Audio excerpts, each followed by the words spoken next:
Welcome to Sweet Life Beat Life. We hope this video helps. You start by opening Task View.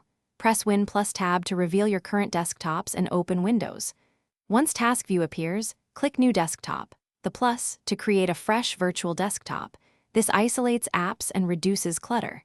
If you prefer a keyboard shortcut, press Ctrl plus Win plus D to create a new desktop instantly.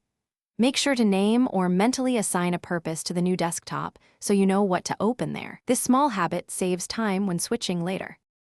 Once you have multiple desktops, use Ctrl plus Win plus Left or Ctrl plus Win plus Right to move between them quickly. This keeps your hands on the keyboard and the flow uninterrupted. If you prefer a visual method, open Task View with Win plus Tab, then drag an open window to the desktop thumbnail you want. This moves the app without reopening it. Make sure to pin frequently used apps to the taskbar on the right desktop, or keep them on all desktops if you need continuous access. To finish, close any unneeded desktop in Task View by clicking the X on its thumbnail. Windows moves open apps to the previous desktop automatically.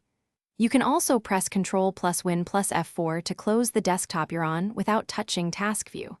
If a window seems to vanish after a switch, open Task View to locate it. If it still doesn't appear, restart File Explorer from Task Manager. This often resolves display or window reassignment glitches quickly. Thanks for watching. Consider subscribing if we helped you.